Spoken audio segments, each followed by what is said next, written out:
What's up, guys? Tyler here with Pours, Preps, and Projects. Now today, we're going to be going over an article by the New York Post that will help justify why we prep and might be a good reason for, or a good example, for you to use to get other people in your life, family, friends, coworkers, whoever, people that you care about, to start thinking about prepping in the most practical sense. None of the doomsday preppers stuff like from that old show back in the early 2000s. Like real practical stuff. So, stick around.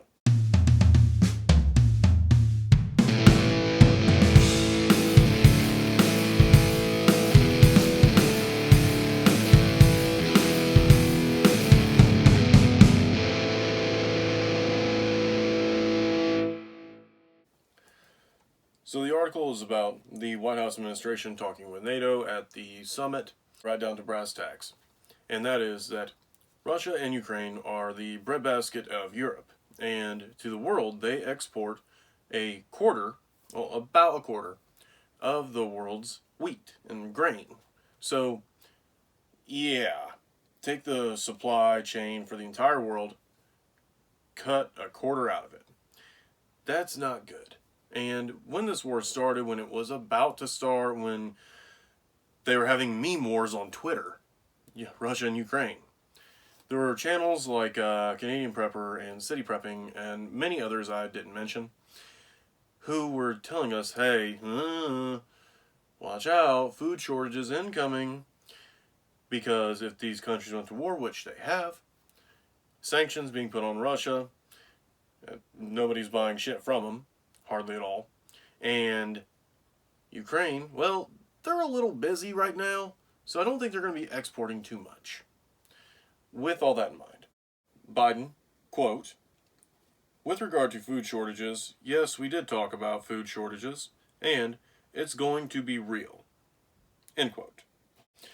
Now, guys, that right there to me is a prime example that when the government admits there's a problem, it's generally because they can't hide it, they can't deny it, they can't cover it up. They want to try and keep the masses calm and dependent. So, when they're admitting this, you know it's bad. You know it's bad. And this basically was the president saying, you need to prepare. You should have been preparing before this, but if you're starting now, that's good. A start is always better than not at all. So what does this mean for us? We're going to have food shortages related to grain products. That is going to include price hikes because when supply goes down, price goes up. We all know how that works.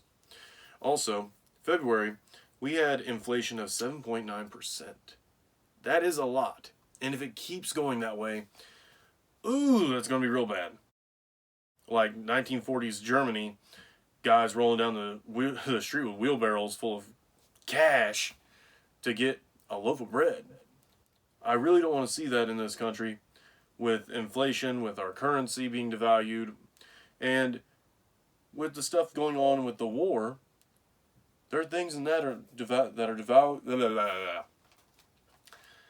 With things going on with the war, there are aspects that are devaluing our currency as well. So that's another thing. Your money might not get you as much. It might not. So we're looking at shortages and inflation at the same time. That's a freaking double whammy. So, something else. We've all seen it at the pumps. Gas prices. Sanctions against Russia. Immediately, gas prices shoot up. Like, overnight. It was ridiculous. It was like $2.89 to $4.25 here in Indiana. And that hurts. That hurts every week. And I'm driving a 4-banger S10. Like, my truck gets good gas mileage, and I'm still like, ooh, filling this thing up hurts my wallet. Guys, I try to make jokes about shit. I try to be lighthearted about some of it, but there's a seriousness to this. We need to be less dependent. Like a pipeline that somebody, Biden, shut down as soon as he got in office.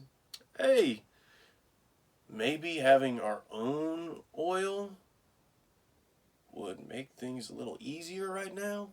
I mean, we were being an exporter of oil and had low gas prices. Gosh, I wonder when was that? Anyhow, don't think about that. Don't think. They don't like it when you do that. Our country right there being less dependent on foreign oil, that is prepping. You being less dependent on the grocery stores if they happen to run out of something. That is prepping. Having a freaking patio garden in 5-gallon buckets, you're already doing something more than most people are. You're being less dependent. You're more independent. That is prepping. Do you worry about having fresh basil? Nope, we got some right there in the windowsill. Mint? No, we got some over there too. These small things help. These small things get you to be less dependent. So, and they're practical. On the practical side, we prep for these things so that when shit happens that is out of our control, natural disaster, forest fire, war, depressions, food shortages, inflation, things that the everyday average Joe cannot control. When we prep, we become less affected by these things. I mean, shoot, look at toilet paper in 2020. How many people had a hard time with cleaning up because people just went out and bought up all the toilet paper that they could buy? Apparently, to survive apocalypse, you have to make sure one thing is that you can wipe your ass. Oh, I never understood that. But if you had some toilet paper stocked up, you were a little less affected by the situation. So, guys, get started today. No excuses. On the practical side, on the small stuff, on the big stuff, I don't care if you're going to go out and buy some wheat products that you think are going to be in short supply come soon, or if you've turned some of your paper money into gold, or other precious metals like lead, copper, and brass, or if you've got some firearms, or if you're buying a bunker and you're getting hazmat suits and CBRN and NBC filters for gas masks. Start somewhere, do something. Get yourself a little less screwed for whatever comes next. I'm Tyler with Pours, Preps, and Projects. Don't forget to like, subscribe, and if you want to support this channel, there's going to be a link in the description where you can do your Amazon shopping off of my link. Then, even doing the shopping that you're going to do anyway, if you don't buy what the link is for, I'll still get a little piece. I appreciate that. Thank you guys. Have a good day.